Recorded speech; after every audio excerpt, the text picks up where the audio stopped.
All right, guys, thanks for joining Tech University. The last podcast, we talked about buying back product. Anything with a button we talked about.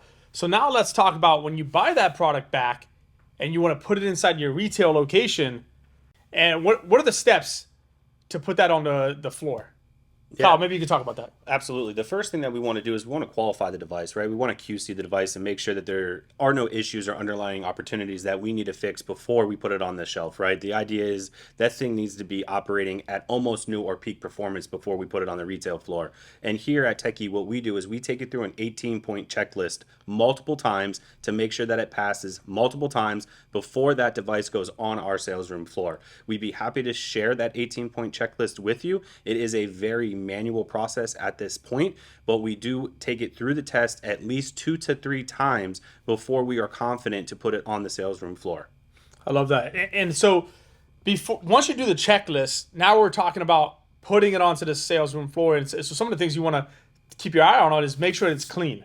You know, the screen has no fingerprints. There's no glue stuck on it. You can use alcohol to wipe it off. You want to secure the device too as well.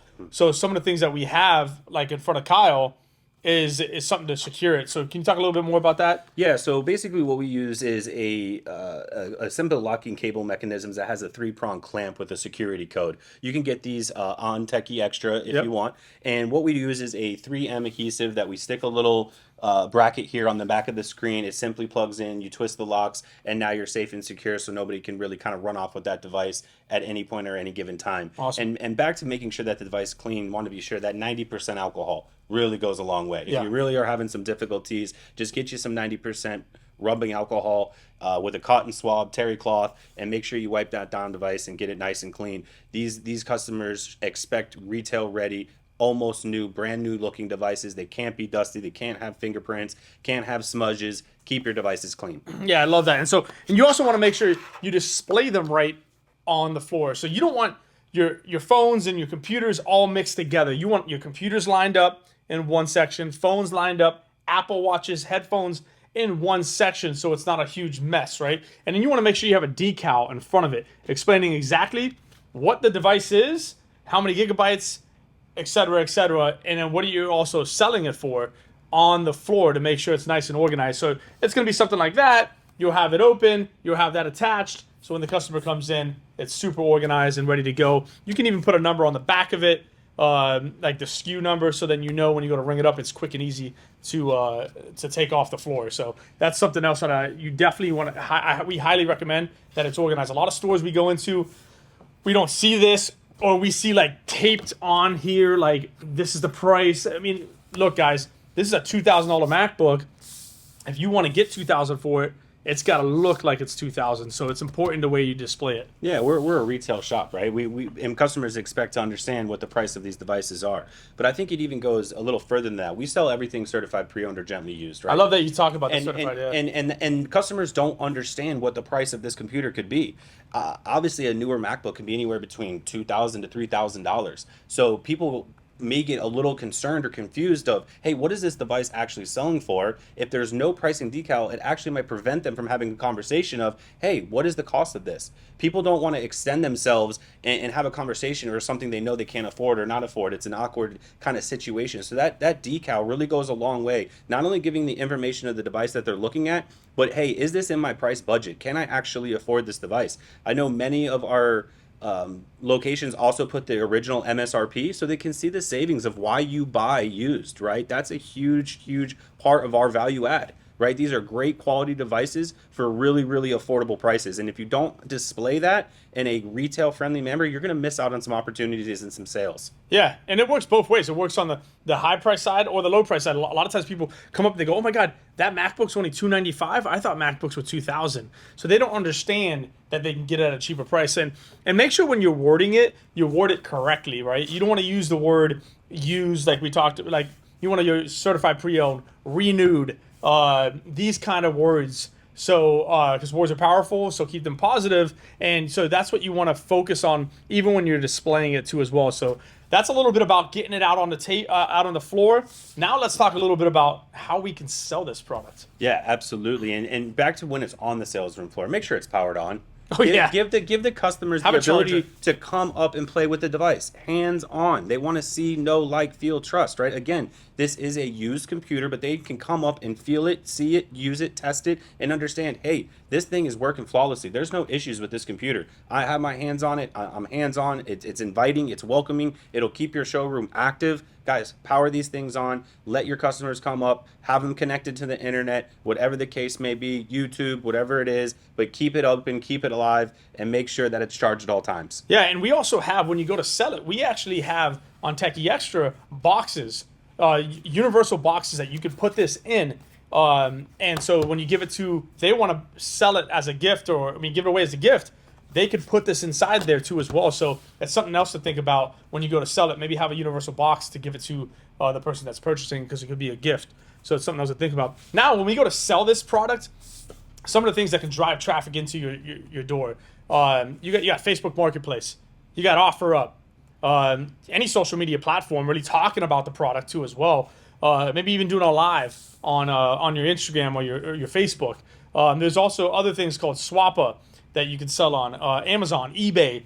All these platforms you can sell on, and you can either ship out of your store or you can drive them into your store. Whatever it takes to sell the device, it's important. So if you have an e-commerce website, you should have this on the e-commerce website, and you should have authentic photos too, not like one you just grab from the website. Actually, what the device exactly looks like on the website too as well. So I don't know if you can add anything to that. Yeah, that's really critical. And when you're going to sell the device, again, in the used space or renewed space, it's very important that you take the device off the showroom floor, and that's the device the customer leaves with. Okay, you don't want to say, okay, thank you, this is the device you're going to buy, and go into the back and pull one off the shelf. That creates some confusion. That creates some uncertainty of, hey, did this guy just bait and switch me? Is this the exact same type of computer that I just looked at? Guys, unhook that thing from the security cable, take it off the shelf, clean it up, right? That's another big thing that we like to do. Even when we take it off the showroom floor, our technicians take it to the back. We give it a thorough wipe down, make sure it's perfectly clean, everything's good with it before we give it to the customer. Then we go back into our inventory and we take out a new computer and we go ahead and put that on the shelf. I love that. Right? And that's really critical. And to go back to hit what he said here, guys, on the back of our pricing decals, what we do here is we actually put a SKU number or a computer number. Why we do this is we actually store our devices every single night. We put them away and lock them up, right? We want to be secure, we want to be safe, we want to be secure. So we lock up a lot of our devices. So in order for us to save time when we open up each day, every computer has an identifier of where it's located on the back of the pricing decal. So you literally just match the computer with the back of the decal, and that's how you know where that computer goes. Because if you're trying to sell 3 or 4 or 5 different MacBook Pros with the same different types of configurations and SKUs, you can get lost quick. And you don't want to put a computer in front of a decal that says it's $700 when really that computer should be $1,500. That's a good point. Definitely highly recommend. Little trick here. Identify on the back of the price tag, match it with the computer. That way you'll never have any issues and have that tough conversation of, hey, that computer is actually twice the price that decal says. Yeah, and it can get mixed up pretty quick too, so it's something to think about. But I like that you talk about putting the stuff away too as well, because it's so important that you protect your store.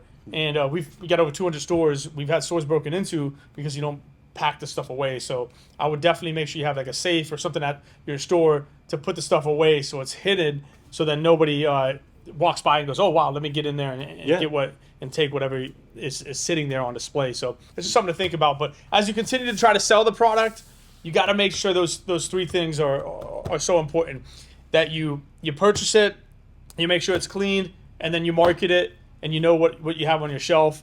And it's so important to do these kind of things as you continue to try to sell renewed devices. So anything else you got to add before we go? Yeah, just to be clear, we buy devices back from the community. That's a huge way that we source devices. Local businesses, churches, schools, B2C, just customers coming in and selling us their products. Guys, it's really critical that we do the 18-point step process and understanding what we're doing immediately, right? Don't buy that device and sit on it for 1 week, 2 weeks, 3 weeks, and then realize, I got an issue. I don't know what I got here. Even devices that we buy from vendors, we take through our 18-point checklist, because we want to know that computer is exactly what we purchased or not, so we can actually either get that warranty, right, get that extended and get that device back, or we have to have a conversation with that customer that day of, hey, maybe we're going to drop the price a little bit because there's a little bit more dinks or scratches or something of that nature that we didn't see, or maybe it needs a new battery.